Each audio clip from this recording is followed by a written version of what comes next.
Hi, today we're going to talk about how to paraphrase. The first question is, why do we paraphrase? Why not just quote things? Well, there's a couple of reasons. The first is that you're restating the ideas in your own words. And this is a way that shows others that you really understood what you read. And it allows you to include information in your essay that is just way too long to quote. So what makes up a good paraphrase? The first is that it has the same meaning as the original. That means that you are including all the main ideas and that you do not add new ideas. The second is that it is different enough to be your own. That means that, no more than 4 or 5 words in a row are from the original source, and that you change the grammar and vocabulary as much as possible. But be sure to cite the original author or the source. Include the author and the year, and you're giving credit that the idea isn't yours, but the words are. For example, in this original that states, genuine multitasking, too, has been exposed as a myth not just by laboratory studies, but by the familiar sight of an SUV undulating between lanes as the driver cuts deals on his cell phone. To put that into my own words, Pinker writes that both lab research and actual experience show that people are incapable of doing several things at once. As an example of this act, he mentions the frequent sight of a person driving dangerously while using a cell phone. Okay, so to see how this is a good paraphrase is, we have the same ideas as the original, genuine multitasking, several things at once. It has been exposed as a myth. They are incapable. Laboratory studies. We have lab research. We have an actual experience, which is described by the familiar sight. And then we have the example of an SUV undulating down the road. And here I have that same example. Using my own words, so it's different enough to be my own, has the same meaning, and most importantly, I cite the original author. All right, so how do we paraphrase? Well, here are 2 techniques that we're going to talk about. The first one is the tell a friend method. This is where you read the original, turn it over so you cannot see it, and then you tell your friend. Kind of like how when you tell your friend what you did over the weekend, this is the same thing. Technique number 2 is the chunking method, and the method that we're going to use in class, where you read the original, divide it into chunks, where you focus on phrases and meaning only, and explain each chunk using your own words. We're going to look at what that looks like and how you would do that in just a moment. And then you put all the chunks together into cohesive sentences. And here you're making relationships between the different chunks that relate to the original meaning of the quote that you're paraphrasing. However, with longer passages, you cannot chunk. So if you have multiple paragraphs or you have a really long paragraph, chunking doesn't really work.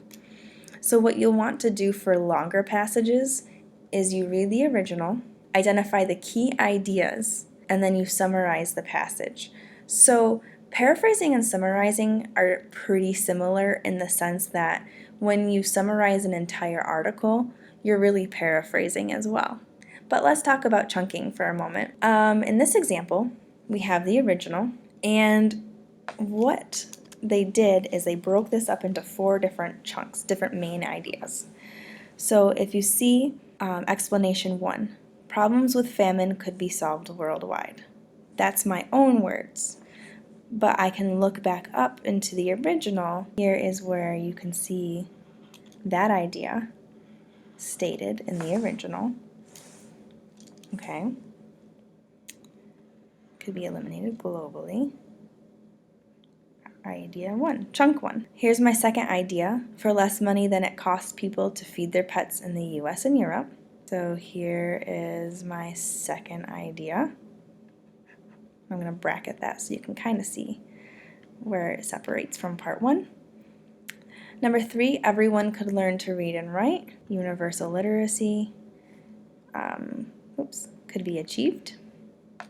So literacy here is referring to our ability to read and write. And then for about 33% of the amount that people spend on perfume, right? And here's that 4th idea.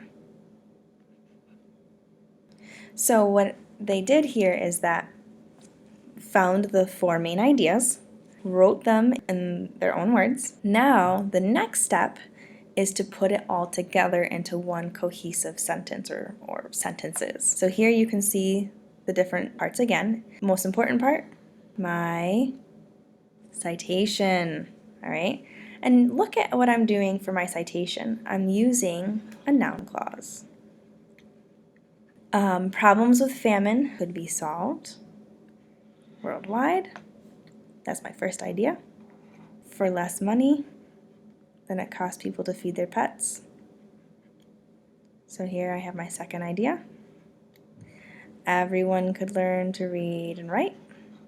Right? That's my third idea. And here is my 4th idea. Okay, so here's where grammar is really going to start playing a role in your ability to paraphrase. Notice how I cited using a noun clause, and I used a compound sentence and an adjective clause. So grammar is going to help you create those relationships between the ideas that helps you keep the original meaning while using your own words. All right, so looking at my explanations, I can see that I have 3 main ideas. So let's take a look at the original.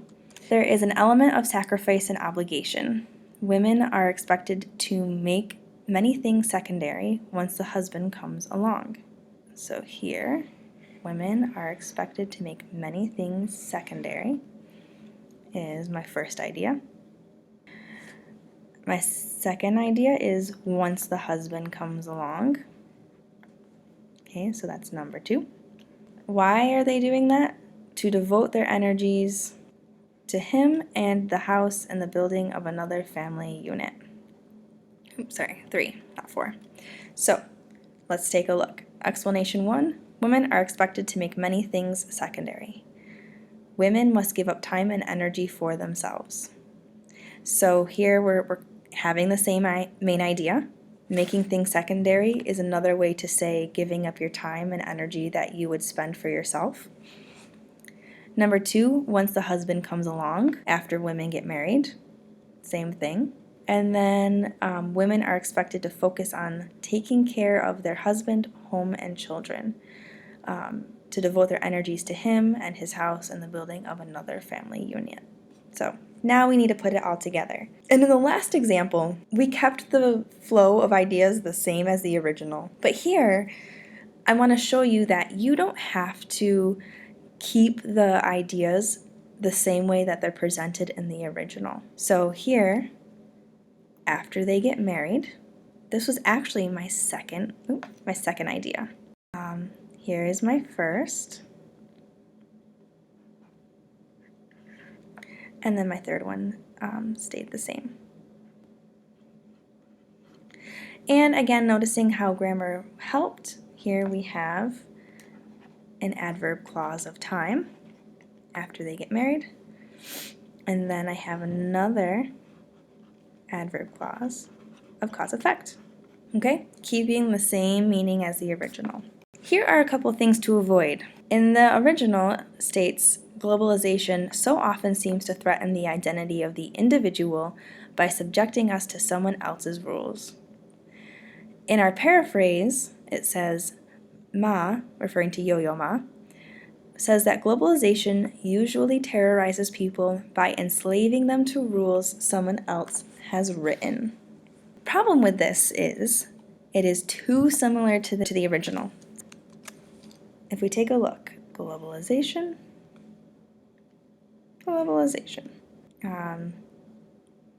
to threaten the identity of the individual, terrorizes people by subjecting us to someone else's rules, by enslaving them to rules someone else has written. What the author of this did was they committed synonym substitution. What that means is they took out the keywords and they just threw in synonyms. And it really makes it too similar to the original to be your own, because none of the grammar changed and the vocabulary didn't change enough as well. Another problem is says. People really don't say things, and it tends to lose a little bit of the meaning of why the person said what they said. So using stronger verbs will help make this a better paraphrase as well. Here's the new and improved version. It says, Ma comments that globalization frequently appears to challenge a person's sense of who he or she is because it makes us follow decisions made by others whom we don't know.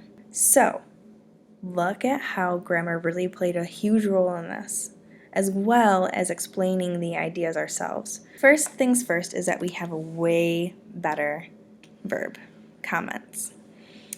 And we have an adverb clause explaining why they feel threatened, and we have an adjective clause, making it more complex, still substituting words into our own language, and steering away from that original grammatical structure.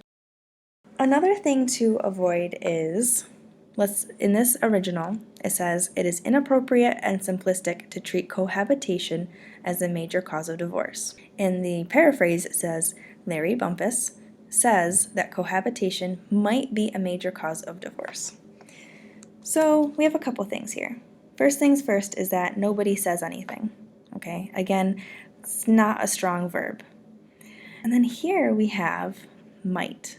But if you read the original, so he's not saying that it might be a major cause of divorce. He's saying that it is inappropriate and simplistic, meaning it is not the major cause of divorce. There are other things to consider. So might does not work here.